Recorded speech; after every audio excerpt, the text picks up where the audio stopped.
আসসালামু আলাইকুম। আজকে এই মধ্যরাতে চলে এসেছি আমের বাগানে আম কুড়াইতে। আর ঘড়ির কাঁটায় ঠিক এখন 2টা বেজে 20 মিনিট। তো এই রাতের বেলাতে চলে এসেছি গাছ পাকা আম কুড়াবো, কারণ সকালবেলায় এই গাছ পাকা আমের সাথে পান্তা ভাতে খাবো। আর দিনের বেলায় খুব একটা পাওয়া যায় না, যার কারণে এই রাইতে রাইতে এসেছি। দিনে প্রচুর মানুষ থাকে, আম কিন্তু খুঁজে পাওয়া যায় না। তো দেখি একটু খোঁজাখুঁজি করে দেখি আম পাওয়া যায় কিনা, কারণ পাবো আশা রাখি ইনশাল্লাহ, কারণ আম যেহেতু নেমে গেছে অবশ্যই পাওয়া যাবে। তো এই যে প্রথমে একটা পেয়ে গেছি ফজলি আম। তো আমটা কাঁচা, এই যে পাশেই ফজলি আম গাছ, ঠিক আছে। তো এই গাছের এই আমটা পড়েছে, তার একটু খুঁজি খুঁজি দেখি পাওয়া যায় কিনা।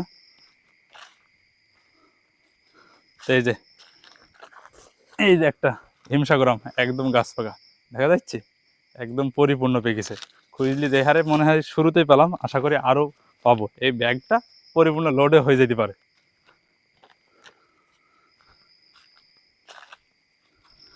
তো একদম চারিপাশটা নিস্তব্ধ, ঘুটঘুটে অন্ধকার।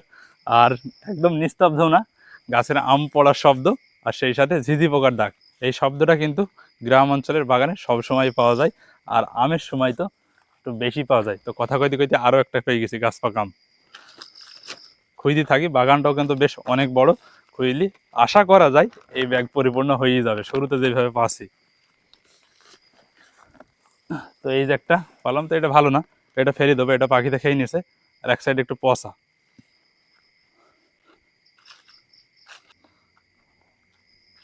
তো এই যে আরও একটা গাছ পাকা আম পেয়ে গেলাম।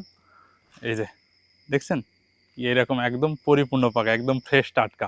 এগুলা মূলত রাতে বাদুড় ওড়ে, বাদুড়ে এই খেতে যায়। আর যেই ডালে বসে পরিপূর্ণ পাকা আমগুলো এমনি এমনি পড়ে যায়। আর সেই সাথে হালকা একটু রাতের দিকে বাতাস হলেই কিন্তু পাকা আমগুলো এমনি এমনি পড়ে এইভাবে। এতক্ষণ তো হিমসাগর আর ফইলা আম কুড়ালাম, এবার চলে এসেছি কলা বোটা আমের কাছে। তো এই যে প্রথমেই কিন্তু একটা কলা বোটা পাকা আমও পেয়েছি। এটা মূলত একটা আটির আম, আর এটাও কিন্তু সুন্দরভাবে পেকেছে দেখা যাচ্ছে। আর এই যে আরও একটা, এটা পড়ে একটু সেচে গেছে, গাছ বড়, উপর থেকে পড়িয়ে পরিপূর্ণ পাকা যেহেতু আমটা পড়ি সেচেও গেছে। তো পুরা বাগানটা ঘুরতে থাকি, সব রকম আমি পাবো। আর বাগানটাতে সব রকম আমের গাছে আছে। তো বাগানের আরও একটা গাছের কাছে চলে এসেছি। এই একটা আম পড়ে আছে, এই যে একটা পড়ে আছে। তবে এগুলো একটাও নেওয়ার মতন না, সবই পেয়ে নষ্ট হয়ে গেছে আর পাখিতে খেয়ে ফেলেছে।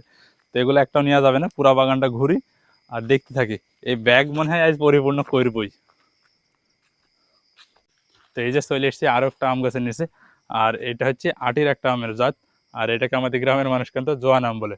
আমগুলো পড়ি ফেটে গেছে। তো দেখি আরও কিছু পাই কিনা খুঁজি। এই যে একটা, এটাও পড়ি ফেটে গেছে। আর এইটা দেখেন, আমরা কত সুন্দর কালার হয়ে পেয়ে গেছে, কিন্তু এই যে পাখিতে মানে বাদুড়ে খেয়ে নিছে রাতে। তো দেখি, আর ব্যাগ কিন্তু পরিপূর্ণ করবো বললাম, বাগানটা মোটামুটি ঘোরা হয়ে গেছে। আর ব্যাগ আল্লাহর রহমতে লোড হয়ে গেছে একদম, আলহামদুলিল্লাহ। ব্যাগ পরিপূর্ণ হয়ে গেছে, যে আশা করে এসেছিলাম। এই যে ব্যাগ তো পরিপূর্ণ হয়েছে, আবার হাতেও কয়টা নিয়ে নিছি। আর গ্রামে থাকার এই একটা মজা। তো যাই, এবার বাড়ি যাই, কি কি আম পালাম আপনাদের বাড়িতে নাকি ডেইলি দেখাবো। তো এই হলো আমার কুড়িনে আসা আমগুলা। এই যে আমের ভিতরে আছে, এগুলো হচ্ছে সব হিমসাগর আম। আর এই পাশের এগুলো হচ্ছে যে আটির আম বললাম, আটির আমের ভিতরে ওই যে জোয়ান আম। আর এই হচ্ছে যে সেই কান্দালাম বললাম, এই যে সে কান্দালাম। আর এইটা হচ্ছে সেই প্রথমেই যে ফজলাম কুড়ালাম কাঁচা, তো এই হচ্ছে সে ফজলাম। আর এই পাকা আম দিয়ে সকালবেলায় পান্ত ভাতের সাথে খাবো, খেতে যে কি মজা লাগবি, যারা খেয়েছেন তারাই বলতে পারবেন। মামা, কোন আমটা দেবো তোমাকে? এই বড় আনবা দেন। বড়টাই তো দিয়েছি তোমাকে, নাও নাও, খাওয়া শুরু করো। পান্ত ভাতের সাথে আম দিতে বেশ ভালোই লাগে, গাছ পাকা আম। বিসমিল্লাহ। একবার করে ভাত মুখে দেবো, আর এই আম কামড়ে খাওয়া হবে, কি যে দারুণ স্বাদ লাগবে। আমু, তোমার সাথে কেমন লাগছে বলো দিন এই গাছ পাকা আম? মামা দারুন দারুন। দারুণ তো লাগবেই, গাছ পাকা হিমসাগর আম। আর এইভাবে পান্ত ভাতের সাথে দারুণ লাগে, দারুণ। সারাদিন শরীরও বেশ ঠান্ডা থাকে। আর গ্রাম অঞ্চলে থাকার এই একটা মজা, একে অপরের বাগানের গাছের আম কিন্তু এইভাবে কুড়ি খায়। আর তারপরেও আমাদের বাগান আছে, তবে আমাদের বাগান একটু দূরেই, ওখানে যাওয়া হয় না। ওখানে কিন্তু আবার ওই পাড়ার মানুষ যেখানে নিকট হয় ওই দিকের মানুষ কুড়ি খায়। আর আজকে যেখানে আমি গেলাম রাত্রে, ওটা কিন্তু আমাদের বাড়ির নিকটে, তাইতে ওখান থেকে আমরা কুড়ি নিয়ে এসেছি।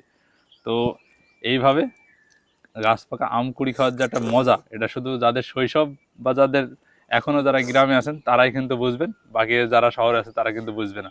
তো ভিডিওটা আর বাড়াবো না, এখানে শেষ করে দিচ্ছি। দেখা হবে নতুন কোনো ভিডিওতে। ততক্ষণ সবাই সুস্থ থাকবেন, ভালো থাকবেন। সবাইকে জানাই আল্লাহ হাফেজ।